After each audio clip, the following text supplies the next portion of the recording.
नमस्कार दोस्तों, मैं अंकिता एक बार फिर से हाजिर हूँ। पिछले वीडियो में हमने अर्थ की दृष्टि से वाक्य परिवर्तन में दो परिवर्तन पढ़ लिया था। आज हम उसके आगे का परिवर्तन पढ़ेंगे और समझने का प्रयास करेंगे। आशा है आप सब लोगों को मेरा वीडियो पसंद आ रहा होगा। तो आइए वीडियो शुरू करते हैं और देखते हैं तीसरे नंबर पर विचार परक परिवर्तन। विचार परक परिवर्तन क्या है? शैली चयन पर आधारित परिवर्तन को विचार परक वाक्य परिवर्तन कहा जाता है। विचार परक वाक्य परिवर्तन में दो बातें विचारणीय हैं। इसमें दो बातें विचार करने योग्य होती है। वक्ता वाक्य के विभिन्न घटकों में किस घटक को मुख्यता प्रदान करता है। वक्ता जो होता है, बोलने वाला, वह वाक्य के किस घटक को मुख्य रूप से प्रदान करता है तथा किसी घटना या विचार को वह संश्लिष्ट रूप से अथवा विश्लिष्ट रूप से प्रस्तुत करना चाहता है। अर्थात किसी भी विचार को वह संश्लिष्ट या अथवा विश्लिष्ट रूप से प्रस्तुत करना चाहता है। इन दो घटकों का ध्यान रखा जाता है।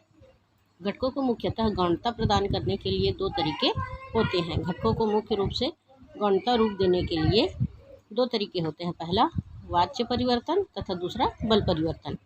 वाच्य परिवर्तन के अंतर्गत कर्ता की मुख्यता, कर्म की मुख्यता और भाव की मुख्यता आती है। कर्ता, कर्म और भाव, इसकी मुख्यता आती है किसमें? बल परिवर्तन वाच्य पर। इन पर आधारित वाक्य कृतवाच्य, कर्मवाच्य तथा भाववाच्य वाक्य होते हैं।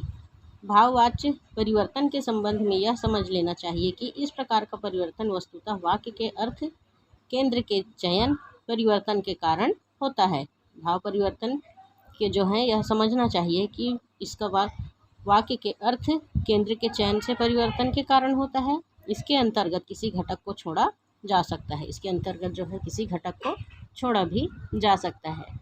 उसके कारकीय रूप को बदला जा सकता है। उसके कारक रूप को भी बदला जा सकता है। जाना सहायक क्रिया का अनिवार्य रूप से प्रयोग किया जाता है। इसमें जाना एक सहायक क्रिया है जिसका प्रयोग करना अनिवार्य रूप से हो जाता है।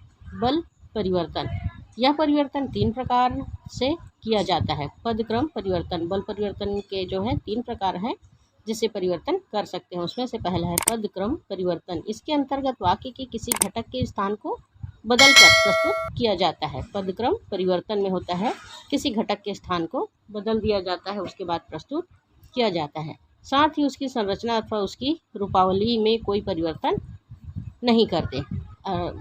उसके स्थान को बदलने के बाद उसकी संरचना जो होती है और रूपावली, उसमें किसी भी प्रकार का परिवर्तन नहीं किया जाता। इस परिवर्तन का काम मुख्य उद्देश्य होता है वाक्य के आदर्श सांचे के घटकों के क्रम में फेरबदल करके अर्थ को प्रभावित करना। इसका मुख्य क्या होता है?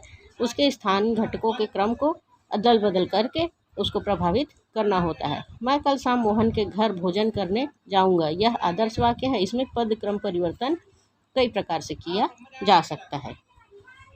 यथा कल शाम को मैं मोहन के घर भोजन करने जाऊंगा। कल शाम का भोजन करने मैं मोहन के घर जाऊंगा। इसमें उदाहरण के रूप में बताया गया है कि जो वाक्य दिया गया है उसको हम बदल के उसमें परिवर्तन कर सकते हैं। भोजन करने कल शाम को मैं मोहन के घर जाऊंगा इत्यादि।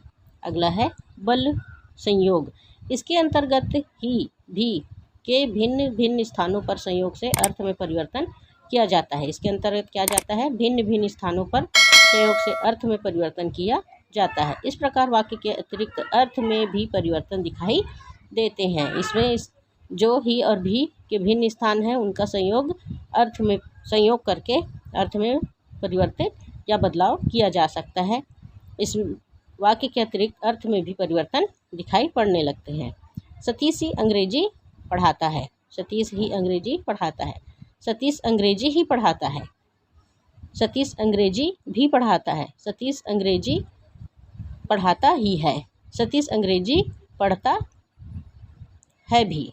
वह अंग्रेजी पढ़ाता है, अंग्रेजी ही पढ़ाता है, अंग्रेजी भी पढ़ाता है या पढ़ता ही है। यह क्या है? बल दिया हुआ एक शब्द है जो हम देखे हैं और समझने का प्रयास किए हैं। अगले वीडियो में हम पदबंध पढ़ने वाले हैं। तो आज का वीडियो आशा करती हूँ आप सब लोगों को समझ में आ गया होगा। लाइक सब्सक्राइब करने के साथ साथ आगे भी भेज दीजिए और जिन लोग नए हैं उन लोग बेल आइकन प्रेस करके रख लीजिए। आज के लिए इतना ही। धन्यवाद। जय हिंद।